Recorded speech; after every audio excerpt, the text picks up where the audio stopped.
What's good with it in the hood with it? Welcome back to the collective clips where you already know I get it in, right? But before I get it in today, and believe me, I'm going to make it fit in, right?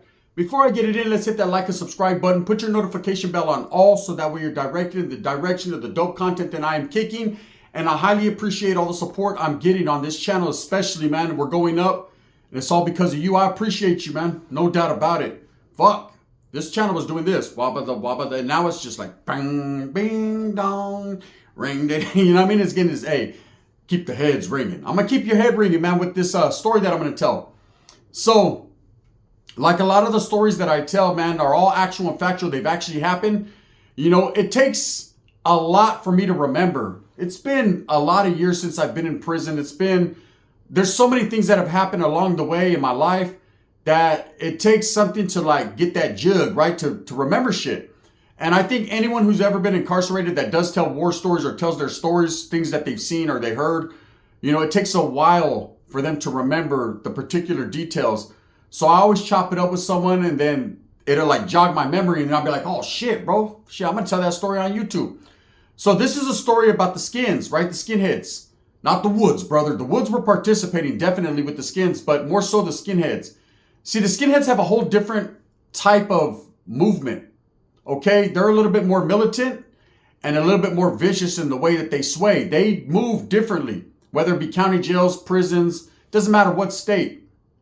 So I'm doing time out of state where I did a nice little chunk of time, right? And it was in Washington. For those of you that don't know, now you know, right? So I'm in Washington doing my time and there's an abundance of whites on this particular unit that I'm on, right? Not that they were posing a threat to anyone or really tripping like that. They were doing their own program, doing their thing. But there was quite a few of them. And being the Pacific Northwest, there's a lot of whites, right? They get incarcerated. It's the equivalent of Mexicans in California to whites in the Pacific Northwest. They're going to have the majority. They're going to have the more numbers. Now, of course, no matter where you go, Southsiders are going to be thick. You know, when it comes to Mexicanos, the Paisas, and the Norteños, there's going to be it's the same everywhere. There's only going to be a few. So anyways, you know, I'm kind of watching from a distance. White guys come and go. They parole, they come. You could tell the ones that are embraced. And there were several different gangs. But these skinheads all kind of stuck together, even though they claimed different sets or different whatever they had going on. I can't tell you the particular gangs, but they all stuck together. You know, it was a white thing, brother. Hey, if you're white, you're right. If you're not, well, fuck you, right? That's how they figured. But they weren't necessarily, you know, tripping on anyone like that. If they had guerra, they had beef, then they had beef. And it was summer sausage. But besides that, it was just doing their own thing. So anyways, this guy gets there, taqueated back. So I could tell he had already been down before. You know, you could kind of tell by the way of all the moves. He didn't look intimidated. He wasn't a deer in the headlights. He wasn't a fish out of water. He got right into the moving and grooving of things. You know, straight into the program. I didn't know the procedure, so I don't know if they cleared him, how they went about that. But he was one of the fellas. He was a oi, right? So he was chilling with his boots on, and he was skinheaded out the game, man. They have a particular way they dress. You know, they be wearing their pants rolled up, like to almost like high waters, or kind of like long shorts with their boots on, laced up, and wife beaters showing all their swastikas. So that was kind of their thing, man. A skinhead was like a walking billboard. They're about their program, and they want everybody to know, you know, exactly what their program entailed, and that means white, right? Straight up. If it ain't white, it ain't right. So this guy gets right into the shit. Didn't look too different from any of the other heads. He had a little bit of a darker pigmentation to his skin. But it was what it was. There's a lot of Italians and man, hey, you know, people, when they think white people, they think translucent skin and very, you know, very white, Casper the Ghost, but it ain't like that. Some of them are dark. I've seen skinheads that are darker than black dudes. Shit, I've seen black skinheads, tell you the truth. Right, but that's a whole different story. So anyways, this guy gets there. He's functioning. He's there for about, I'd say 4 or 5 months. He's not doing too much of what anyone else ain't doing. They're busting their spreads. They're working out. You know, the same thing that any other prison group would do. And we're doing our thing. At this time, it was like peacetime. There was no Southsiders on our building, in our yard. So we functioned right there with the brothers. And there was a gang of Crips and a gang of gangster disciples there. You know, in the Seattle, Tacoma there's GDs, gangster disciples. So they had a nice little carro going on of GDs. There were some Crips from Tacoma. And then, of course, a gang of cats from Seattle. It was what it was. So anyways, we're doing our thing on this yard. and a Southsider gets to the yard, right? He doesn't get to our yard, he gets to another yard. And next thing you know, the only reason we knew about that was because a gang of the Skins, you could see movement. You could see there's like some mumblings and some grumblings. And one thing I could tell you about prison is that on prison yards, when something's going down, everybody feels it. You know exactly what time it is, what's popping, right?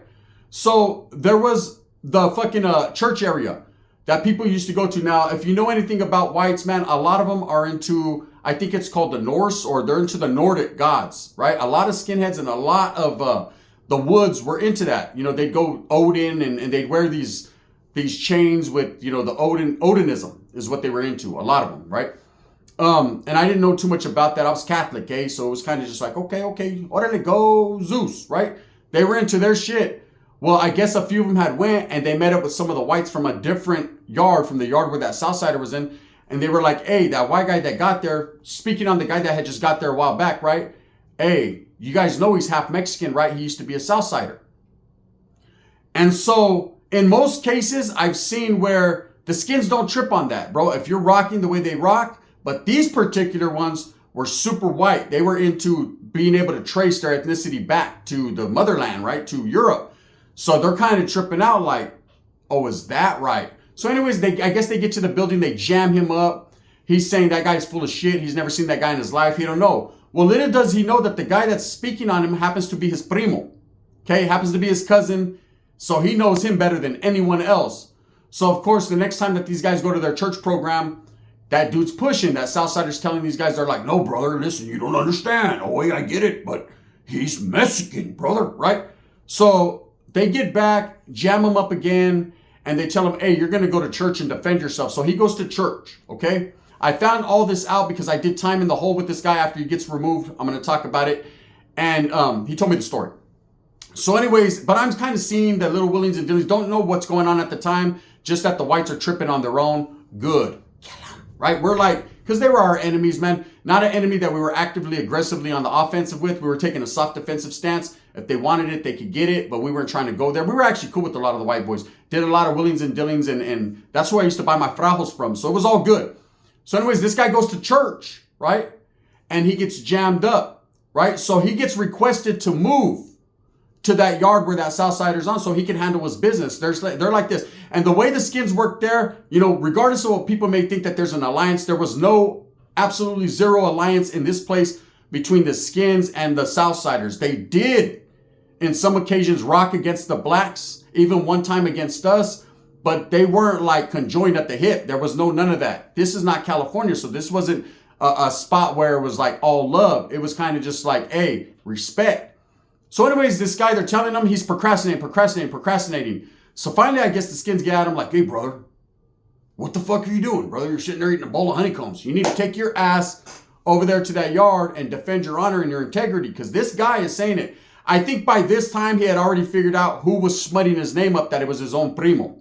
Now, you say to yourself, what's the big deal, him being half Mexican? Okay, they were just tripping at that particular time on that. But they weren't doing anything because he didn't have a Mexican last name. He didn't speak Spanish. He didn't look Mexican, didn't act Mexican. But I guess he was half, right? So what happens is this guy ends up going to the other yard. Right when he gets there, he rushes the Southsider, right? Who's his own primo. He's trying to hold on like in Vogue to his motherfucking morals and standards and values, right? So he gets off, and of course, what does that do? The Southsiders get off on the whites immediately, right? You're not going to touch a Southsider. It ain't never going to happen. So they get off. So there's a little thing. So we're all slammed down for the day, slammed down for a couple days. The whites are all slammed down, right? So now, because that guy went over there and handled his business, they didn't care about him being half Mexican. Eventually, it did come out. He was. But they didn't care at that time. Now, I don't know how the skinhead movement rocks if they allow Mexicans. I know that I know of a lot of authors of Latin descent that they went with their white side. You know, I had a homeboy that did that. He had a choice. He made his choice. He was like, bro, I'm going to ride wood. Do your thing, homie, if that's what you are. He wasn't gangbanging on the streets. He got in there and he had to make a choice. He was like, nah, fuck going with the Norteños. You motherfuckers be stabbing each other too much. I'm going to go with my peoples. And that's what he did. And to each his own. It wasn't like he was a gang member. But what fucking set this guy apart from the rest was that he actually was, they said, his primo, a Southsider prior. Now, there's a lot of guys that switch up. Look it, let's just keep it real. Let's keep it kosher and gangster, right? There's a lot of vatos that when they're young, hey, half the Mexicanos right now that are norteños or southsiders were Crips or Bloods. Everybody seen colors and thought they were high top. Rocket don't smoke and rocket puts the cap on the, right? They were all, everybody was off that hype, Crippin' and Blood. And it wasn't that they were stealing the black culture or anything. It's just that was what was mainstream then. So that's all anyone's seen. Nobody wanted to be Frog. I owe you one. Nobody wanted to do that. Everybody wanted to be high top or rocket, right? So there's a lot of vatos that, of course, they went to the youth authority, especially in California, to the youth authority and got some get right? They weren't like Lefty Gunplay. They got right. Because their head, they told them, hey, homie, that's not us. You're either going to be a homie or you're going to go over there with them vatos and you're on your own, eh? Like fucking Patti LaBelle song. So the vatos like, nah, fuck that. So most guys, got some get right. They got with their people, and there was a lot of guys that did it. They stood firm in their beliefs, and ain't nothing wrong with it. Nah, I'm a creepa, homes. I'm a crip. Okay, well, there you go. And that was that. Okay, nothing wrong with it. Anyways, by this guy switching up, his people, the Southerners, were feeling some type of way because they were like, oh, no, now you're going to be this, right? So whatever the discrepancies were, this guy went over there and rushed, handled his business. He goes to the hole. His primo goes to the hole. His primo's woofing that high power shit. Hey, how could you do this? I'm going to see you on the calles, whatever, they're in the hole, right? So this skinhead gets released back to our building, to our yard, okay? Where there was no Southerners. So, of course, it's mighty white of him. You handled your business, brother. Didn't expect it, but you did it, right? And it was all good. Well, at that time, the administration decided that they wanted to integrate us. They wanted to try something new with North and South, right? So we decided that if for no other reason, we had no fucking say so. We're open for it. It is what it is. Now, this was the first time in this particular prison that they were going to integrate North and South. It was always on site. We were always getting off with each other. But those of us that did time in California understood that we walked the same yards. We programmed together, homes. And this is pre-end of hostilities, what they got going on now, where it's even closer. People are even forming friendships and bonds and business professional relationships and all that, right? This was back in the days when it was just, hey, a lot of respect. You're with your people, they're with their people, and that's what it was. Prison is built upon a stir of echoes and a lot of respect. Facts. So anyways, they decided they wanted to do so. They brought like 5 Southsiders into the building. There was only 7 of us at the time. And we thought automatically, we had already pre-planned, hey, we're going to get off on these vatos. If they look sketchy, we're going to get off. If they don't want to get off, fuck it, eh? A lot of us were going home. This ain't our backyard. We're just, hey, we've established here, homes, and we're going to hold it down for ours, but ain't nothing wrong with some more raza on the building. They came, they didn't want that smoke. It's not that they were punks. They just were like, hey, they were sent over and it was all good. Every program as usual, right? But they were tripping with this particular skinhead that had got off on the Southsider. So, of course, immediately they bypass us. They're not tripping on us, but they go get at the whites and they're like, hey, we can't be here on this yard with them. And the skinhead said, no, hold on now. Our homie went and handled this business. Your homeboy, didn't have no evidence or no paperwork to be speaking on our people. He's a skin. We're going to rock with them no matter what. And that's how it is, man. When they've decided to embrace you regardless, and I think a lot of them already knew he was half Mexican. He might have told his celly or whatever. They didn't give a fuck anymore. He was worthy of their cause. He handled his business, and that's all that matters. So the Southsiders, though they ain't no suckers, man, they're like, nope, ain't gonna happen. If that vato strays from the pack, we're gonna kill him, right? They were down there fucking blood in, blood out shit. So, of course, there was a little bit of tension there, and it was all good. Nothing happened for a while. Or so you think, right? So now they bring another 5, 6 Southsiders, and ain't that the truth? That's how it usually is. There's so many of them that they keep coming and coming and coming and coming, right? And they brought a vato from Califas. He was from Florencia. For those of you that don't know Florencia, look up the fucking real life gangster handbook, and they're going to be right there like this. You know what I mean? Florencia is about that shit. And this vato immediately whipped his homeboys into shape. I remember he got at my boy, who was not our shot caller, but he was our spokesman, because we didn't do shot callers like that. But he was a shot caller. Let's just put it like that. If he said, hey, go stab him, I was going to go stab him. So that's just being real. And he was a big homie too, swole. And they chopped it up and it's all good, homie. Respects. You guys are doing your thing. I ain't going to fuck that program up. But he was like, watch out. We're going to do a movida with these skinheads because there's a vato right here that took flight on one of our homeboys and we're not going to let it pass. We're not going to sleep on that. Do your thing, right? So one of the little homies, being a big fucking mouth, he was a northerner. He had a big ass fucking boca. I wanted to sock him in his mouth half the time, right? but I didn't want to catch the red on red. I should have did it. Later on, I got deemed for catching red on red. I should have just socked him there, right? But he liked to fucking talk too much, man. And he used to fucking do business with these skins, man. And he told them, hey, I think the southsiders are tripping on you. And that's all it takes. The skinheads are very militant and very with the program. And if they feel that someone poses a threat, they're going to get off first, right? So whereas the southsiders were planning to fucking catch this dude and probably kill him, right? They never got the chance because what happened was these skins went into action fast, bro. And so they started to assemble. Southsiders are kind of tripping on him. Now, at this time, there was probably about, between the woods and skins, there was probably about 8 or 9 skins in this building. Just this building, right? And there was probably like, I don't know, like 20 woods, right? So they were about 30, 40 deep, not counting the other buildings, right? But this was building business. They were going to set it off right here. This was going to happen right now, right? So they all immediately, hey, brother, fucking, oh, right? They're ready. We're not gonna take it. And the Southsiders over there like, vivo de tres animales. Vámonos a la verga, right? Let's go, eh? If that's what you want. So it was like a standoff. Remember the movie American Me? Hella Southsiders got up. Well, that big dude from Florencia got up and he walks up to the main skin and he was like, I mean, bro, do you guys really want to do this? Do you guys really want to do this? And the fucking skinhead swung on him. Yeah, we really want to do it. That Southsider, homie, shit, pants pulled up to here, arms cocked this way, went into motherfucking straight up mode. Lit that skin up. That skin fell back like, brother, Mexicans can fight, right? And as he fell back, bro, the Southsiders rushed, but the skinheads got off. There was way more skins than Southerners. Like I said, it was probably like, because at first they brought 6 or 7, then they brought 5, and then they brought another 6 or 7. So there was probably like, it was half of what the whites had, right? Man, I ain't gonna lie, bro. I felt bad. I wanted to jump in for the Southsiders because they were getting booked, bro. These skinheads, like I said, these skinheads had the juice in the building. All the cops fucking turning a blind eye, would let them do whatever they wanted. You know, hey, it was like this. You just shoot a wheel down like, you know, I'm fishing. Hey, I need cigarettes. Next thing you know, there's a white dude at your door with a pack. What do you need, brother? They had it sold up. So, yeah, they did their thing, right? They did their thing. Of course, on the other yard where the Southerners were hella deep, they rolled up every white dude off that yard for a little while, right? And that's just how it was. So it makes me laugh. Anyways, and all of it stemmed over a dude that they were accusing as a half-breed and an ex-Southerner. I ended up catching a case, not catching a case, but I caught a fight. I went one-on-one with a black dude over the phone, right? And I ended up going to the hole. And while I was in the oil, that's when I ran into the white dude that was half and half. And he was in there, and I was like, hey, bro, because he was getting his money in that fight. And I'm like, hey, bro, fucking, you know, what happened? And we chopped it up, and he rode on wheelas, and he told me.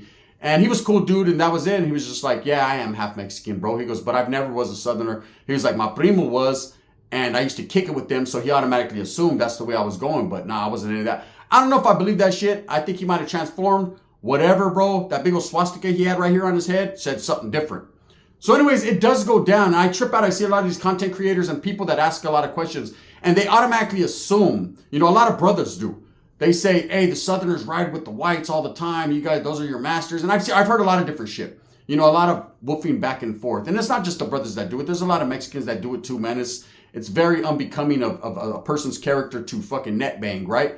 But people automatically assume that these woods or skins ride with the South. I can tell you right now, as I stand here, pura, 10-5 a key, I've seen more incidences in my time within the CDC, Washington Department of Corrections, all that. I've seen more melees, more fights, more pegadas, more everything happen between Southerners and whites. Not whites and blacks, not North and South. North and South, barely, right? This ain't the 90s or the 80s. Barely anything happens, right? Because when it happens, a motherfucking helicopter everywhere. It's like the Commando movie. Arnold's fucking carrying the log. It's real shit. It's real life. But these vatos get off on each other. So I chuckle and I laugh. And I talk to one of my camaradas, one of my homeboys from the Sur, right? And I'm like, hey, homie, you vatos fuck with the whites solid, huh? He's like, Charlie, bro, we were fucking them cats up. You know, he's biased. And they were getting theirs too. In this case, man, I hate to say it, man. I don't even hate to say it. I just got to keep it real when I say the skins got their issue. Literally. For reals. Anyways, with that being said, that's how temperamental prison is and how easy one little thing can become everyone's business. Imagine these guys that were getting out. When one jumps, all jump. You got to go. That's one thing about the woods, the skins. They back their race up to the fullest. It's all about a white thing, right? Southerners, man, they're always aggressive. They're always ready to get off. They have the numbers. In this case, they didn't, but usually they do. And they'll shoot vatos in waves at you. Facts. The brothers were, hey, I don't even remember seeing a brother there. I think the brothers was like eating like, psh, kill everybody, right? And as far as the Norteños homes, we got him where we fit in. It wasn't our business. If it wasn't for the little homie Owen, he got DP'd for that, believe me, and ended up going to a different facility where they removed him. But yeah, you know, because the whites shot us a wheel saying, hey, man, your homeboy fucking, tell him good looking out for giving us the 411. Like, hey, bro, you don't do that. You know, hey, one thing about the Norteños at that time, albeit that the Sureños or Southsiders were our enemigas, they were the opposition, it was a raza thing to a lot of us. You know, you hate to see, it becomes racial. You hate to see the brown man getting fucking jumped on by anyone. I'm telling you, I was that close to jumping in. I was like, fuck it, that's the homeboy from Pomona right there. Hey, he's cool. But I just couldn't do it. With that being said, I hope that you move smooth with a purpose. I hope you enjoy the story because it's all facts and truth. Man, I hope you move smooth with a purpose and get every single thing that you want. It's out there, man. You just got to go get it. Stop being lazy, eh? The paisas are not lazy. They step 3:30 in the morning. My tios were always up getting their issue. They made more money by 8 o'clock in the morning while I was barely waking up. They already fucking were balling. That's why now they have boats, big ass trucks, nice houses in the Bay Area. And I'm still over here in an apartment with just 2 screen monitors, YouTubing. You know, who won? Let's just say thumbs up or thumbs down. Heavy's going to be the head that wears the crown. I'm going to strive and struggle and strive for what I honestly, truly believe in. And that's providing you guys the best possible entertainment I can. Telling you them good stories, man. And keeping it as real as possible. This is The Gun. Gracias for all the support. Let's get this shit popping. Bang, bang.